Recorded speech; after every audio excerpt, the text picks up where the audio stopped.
നമസ്തേ. കഥകളതി സാഗരത്തിലേക്ക് സ്വാഗതം. ഇന്നത്തെ കഥ ഇനി തുടങ്ങാം.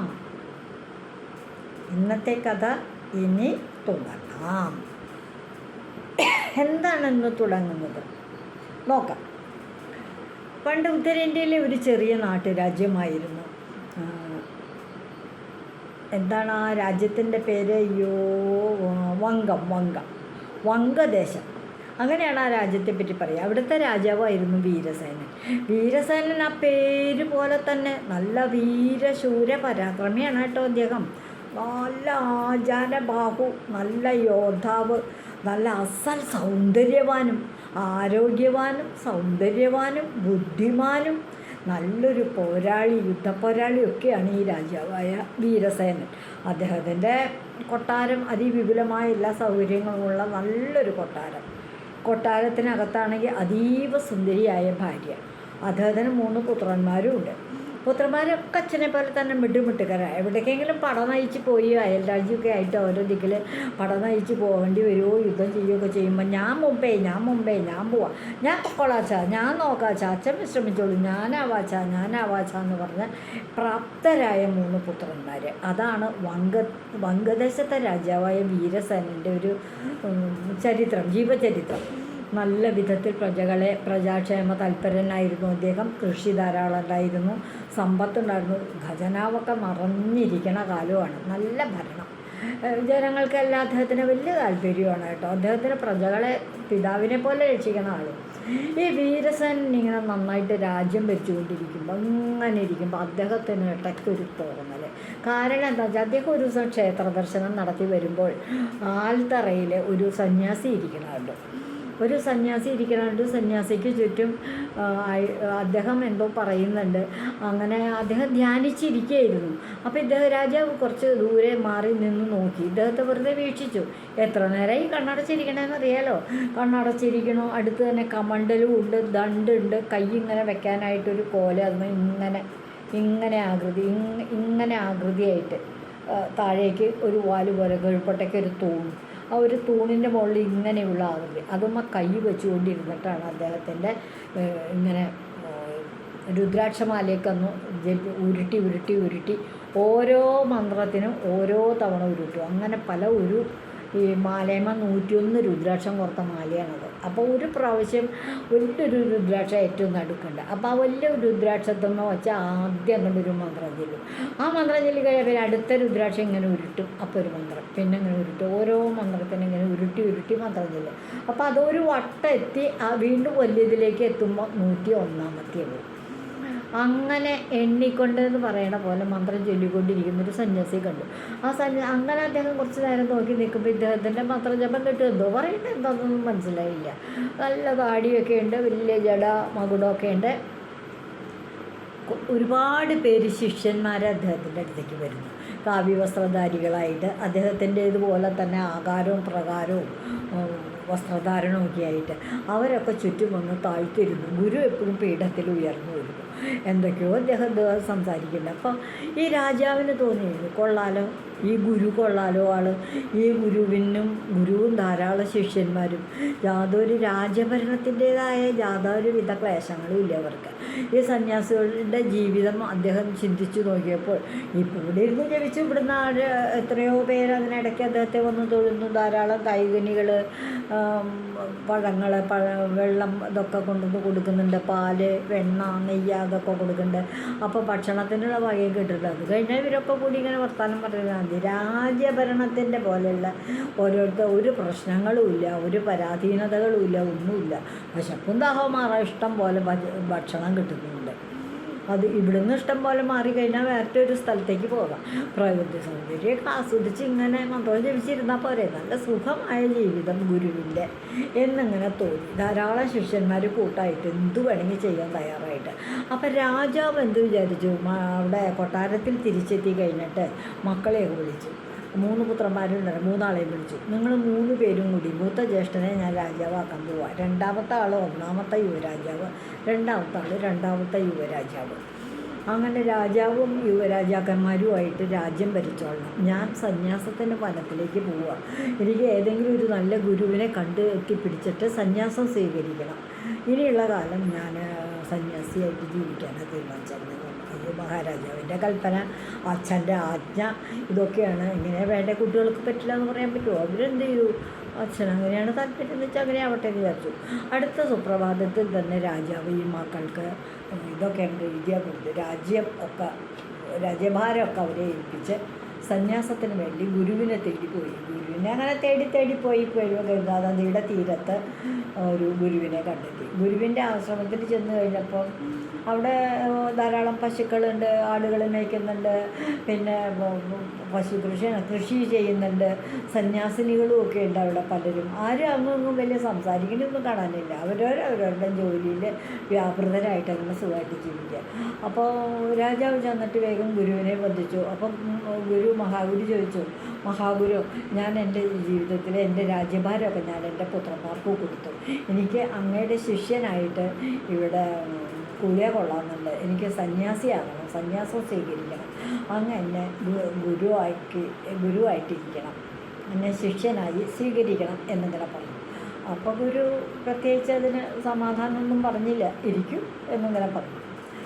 അദ്ദേഹം അവിടെ ഇരുന്നു. ഗുരു വീണ്ടും ധ്യാനത്തിലിങ്ങനെ ഇരുന്നുകൊണ്ടിരിക്കുന്ന സമയത്ത് അവിടുത്തെ തന്നെ ഒരു അന്തേവാസിയായിട്ടുള്ള ശിഷ്യൻ മുറ്റത്തുണ്ടായിരുന്ന കരിയിലകളൊക്കെ അടിച്ച് കളയാനായിട്ട് വന്നു. അപ്പോൾ ഇവരൊരു മാവിൻ്റെ ചുവട്ടിലാട്ടോ ഇരിക്കണം, ആശ്രമം മുറ്റത്തെ.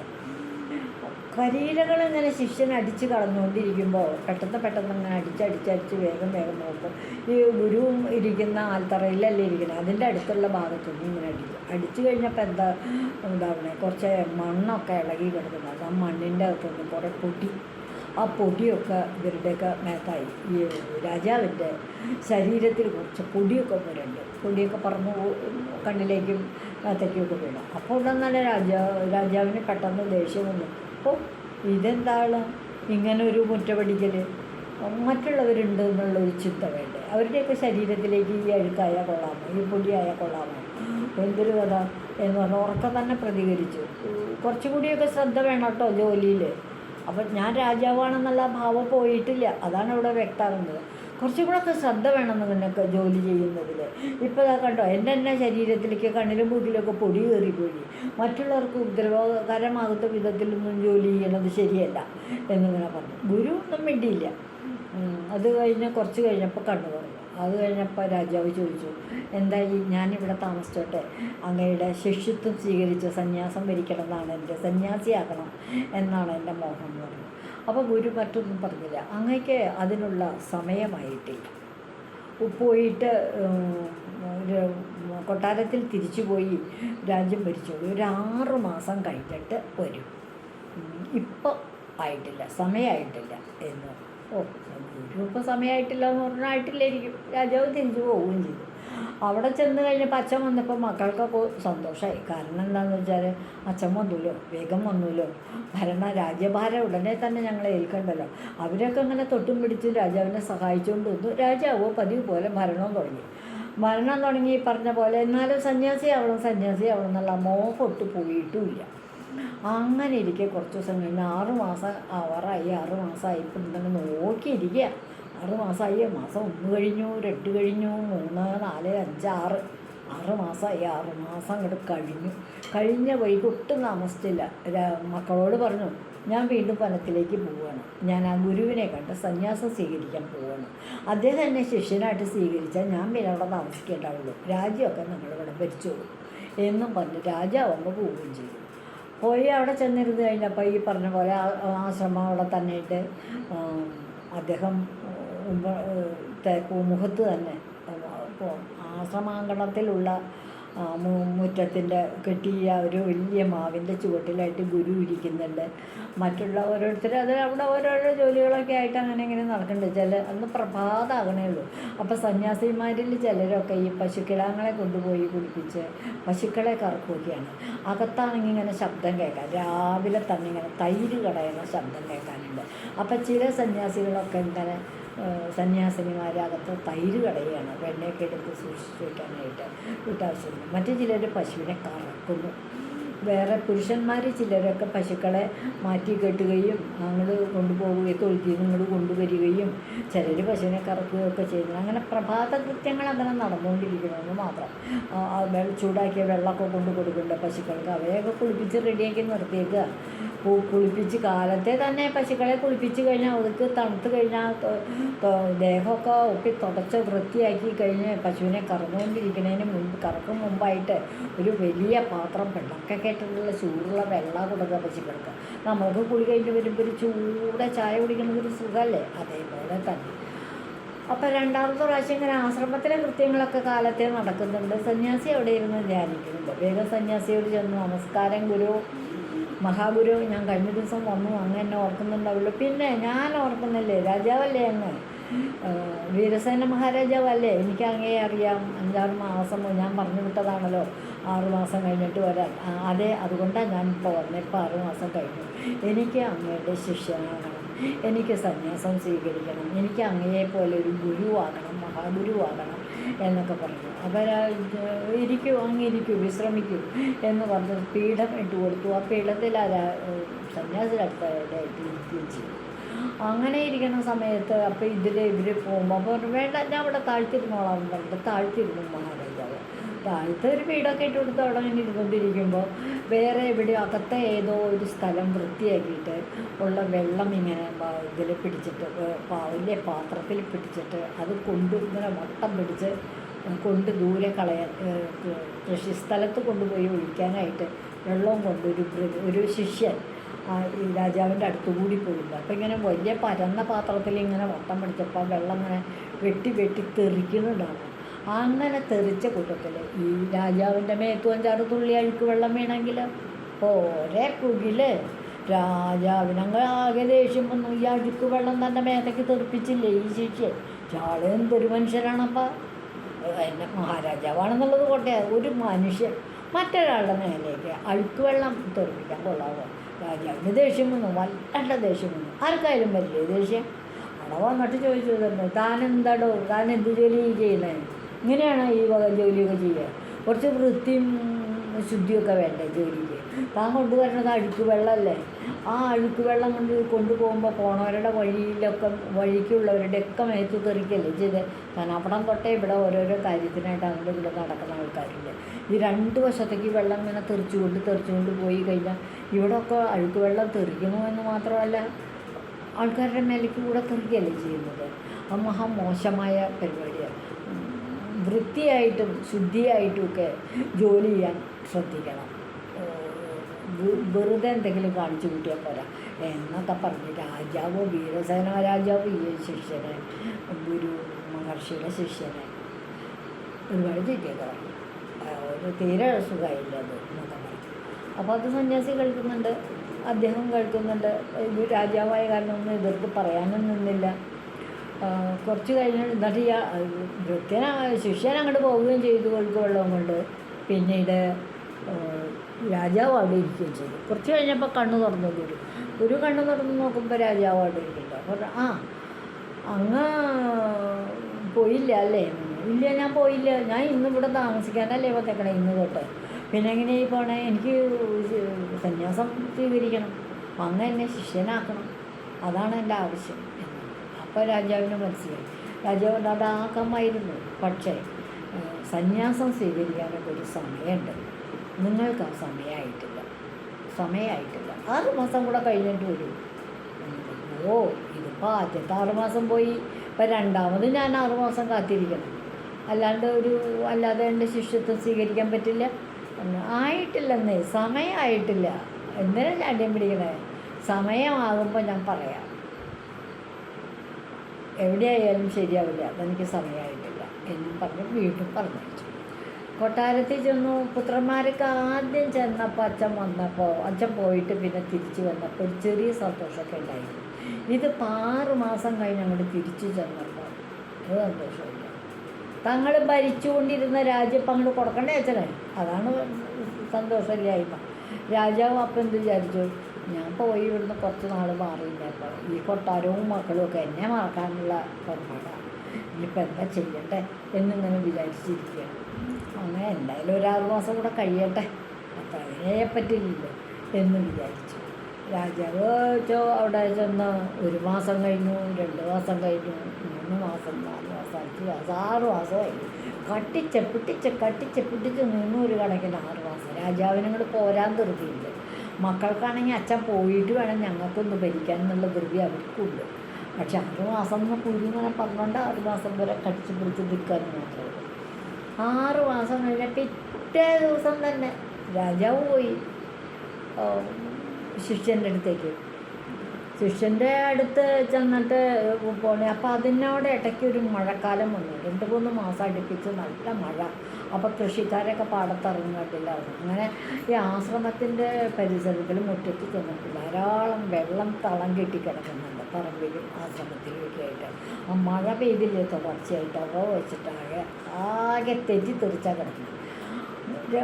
അങ്ങനെ ചെല്ലുന്ന വഴിക്ക് ഗുരുവിൻ്റെ അടുത്ത്, ഗുരു ഇരിക്കണതിൻ്റെ അടുത്തേക്ക് അങ്ങോട്ട് എത്താറായപ്പോൾ എന്തിനു പറയുന്നു, കാല് തെറ്റി വഴിക്കറ്റപ്പോൾ രാജാവ് അവിടെ കുത്തി അങ്ങോട്ട് വീണു. ആസനം കുത്തി അങ്ങോട്ട് വീണു. അയ്യോ എന്നൊരു ശബ്ദം ഉണ്ടായി. ആൾക്കാരൊക്കെ ഓടി വന്നു. തന്നെ എണീക്കാൻ പറ്റുമെന്ന് നോക്കി. പറ്റണില്ല. പിന്നെ പരസഹായത്തോടു കൂടി മറ്റൊരു സഹായിച്ചൊരു കണക്കിന് എഴുതിയിട്ട് ശരീരത്തിലും വസ്ത്രത്തിലും സർവത്രന്തെങ്കിലും ജടാമകുടത്തിലും ഒക്കെ ചളി വെള്ളവും മണൽ തന്നെ, ആറ്റുമണൽ തന്നെ. ഈ വേഷത്തിൽ എങ്ങനെ കഴിച്ചു കൊടുക്കാൻ കൊണ്ടുവന്നേക്കണ വേഷം പല ഉണങ്ങിയതൊന്ന് നോക്കണം. അതുവരെ എന്ത് ചെയ്യുന്നു, ഇതൊക്കെ എവിടെയൊക്കെ.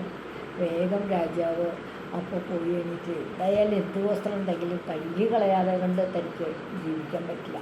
വേഗം പോയി ജടയൊക്കെ നനച്ച് ഇതായി കുളിച്ച് അതൊക്കെ അതിൻ്റെ അഴുക്കും കാര്യങ്ങളും വളർച്ചയ്ക്ക് അനുസരിച്ച് അതൊക്കെ വൃത്തിയാക്കി, ശരീരം വൃത്തിയാക്കി, വസ്ത്രങ്ങളൊക്കെ മാറി, അഴുക്കായ വസ്ത്രമൊക്കെ നനച്ച് നിവർത്തിട്ട് ഇങ്ങനെയൊക്കെയായി. ആരോടും ഒന്നും ഒരു പരാതിയും പറഞ്ഞില്ല. വഴിക്ക് വീണതല്ലേ. അത് കഴിഞ്ഞപ്പോൾ അയാൾക്ക് തോന്നിയോ താൻ ഈ വീഴ്ചയെന്നൊക്കെ രക്ഷപ്പെട്ടൊരു കണക്കിന് പോയി. ഇനിയിപ്പോൾ ആരെങ്കിലും വന്ന് മഴ വെള്ളം കിടക്കണ കണ്ടിട്ട് അതിലിറങ്ങിക്കഴിഞ്ഞാൽ ആകെ കയ്യും കാലും തെറ്റിയാൽ അവർക്കും ഈ അബദ്ധം പറ്റില്ലേ. ശരീരത്തിലും വസ്ത്രത്തിലുമൊക്കെ അഴുക്കായിട്ട് ഒരു ആവില്ല, അപാകത വരില്ലേ, കാര്യം നടക്കില്ലല്ലോ. ഒക്കെ കുളിക്കാനും പിടിക്കാനും ഒക്കെ നിൽക്കണ്ടേ. അതുകൊണ്ട് ഇനി ആരും വീഴാതിരിക്കട്ടെ എന്ന് കരുതി അടുത്തൊത്തിരി ദൂരെ മാറിയിട്ട് കുറേ മെറ്റൽ ഇറക്കിയത് കിടക്കുന്നുണ്ടാണ്. ആ മെറ്റൽ വീട് പണിക്ക് മെറ്റൽ ഇറക്കിയിട്ടിട്ടുണ്ടാവില്ല എന്ന പോലെ അവിടെ ചരൽ കൂട്ടിയിട്ടിട്ടുണ്ടായിരുന്നു. ആ ചരൽ ഒരു കൊട്ടയിൽ വാരി കൊണ്ടുവന്നിട്ട് ഈ തെറ്റിത്തെറിച്ച് വീഴുന്ന സ്ഥലങ്ങളിലും മുഴുവൻ മണൽ ചരലങ്ങോട്ട് വിരിച്ചു.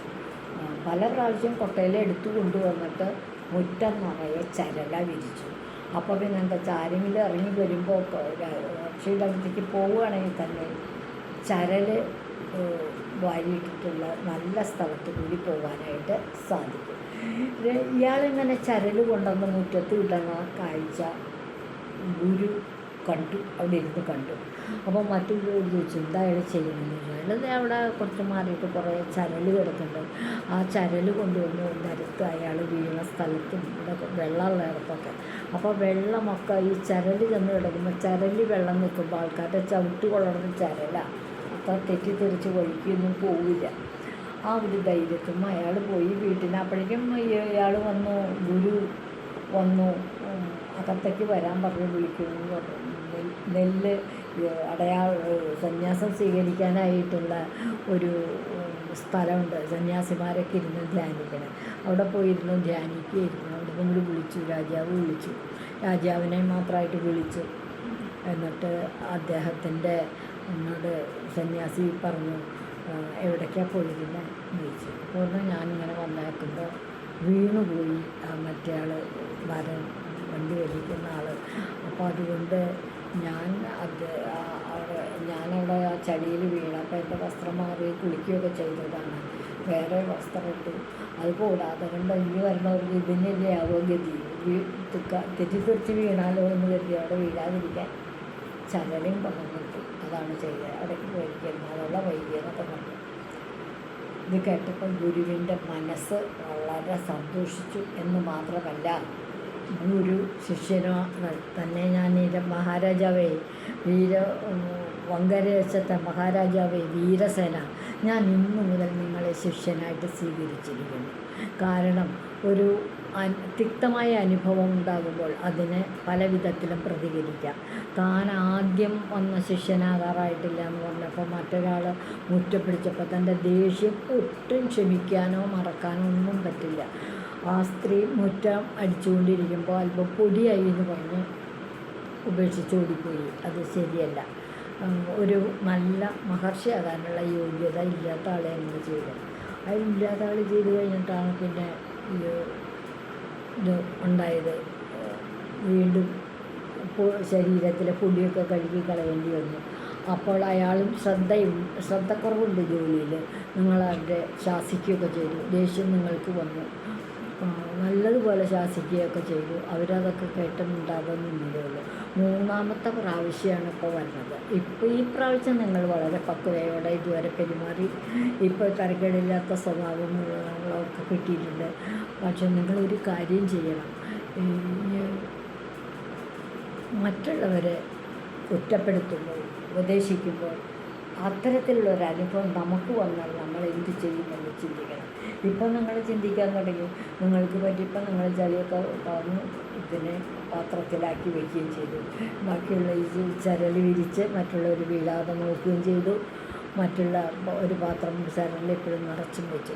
നിങ്ങളുടെ വീട്ടിലേക്ക് കൊണ്ടുപോയിട്ടുള്ള മറ്റുള്ളവരുടെ എല്ലാം ഇപ്പം മാതൃകയായ നല്ല ശിഷ്യനായി ഇന്നു മുതൽ നിങ്ങൾ എൻ്റെ ശിഷ്യനാണ്.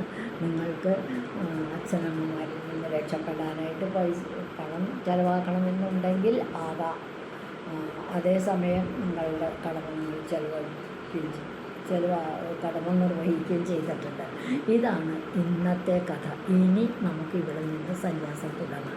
ഇപ്പം നിങ്ങൾക്ക് കുറ്റങ്ങൾ കണ്ടാൽ അതിന് കുറ്റപ്പെടുത്തുന്ന പ്രതികരണങ്ങളൊക്കെ മാറി കാര്യങ്ങൾ മനസ്സിലാക്കാനുള്ള ഒരു പ്രാപ്തി വന്നിട്ടുണ്ട്.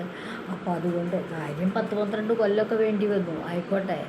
എന്നാലും നിങ്ങളൊരു പക്വതയുള്ള മനുഷ്യനായി മറ്റുള്ളവരുടെ തെറ്റുകളും കുറ്റങ്ങളും വിളിച്ചു പറയാനോ കൂടെ ചെയ്യാനോ അല്ലെങ്കിൽ അവർക്ക് വേണ്ടി ഒരുപാട് നേരം ഇവിടെ കാത്തിരുന്ന് കൂടെ കൊണ്ടുപോവുകയില്ല.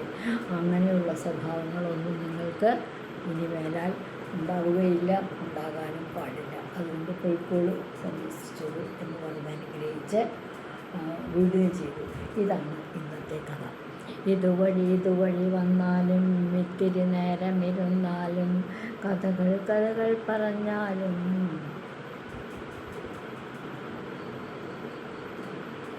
കഥയായി പറയും കഥയാണ്, കാര്യം പറയും കഥയാണ്.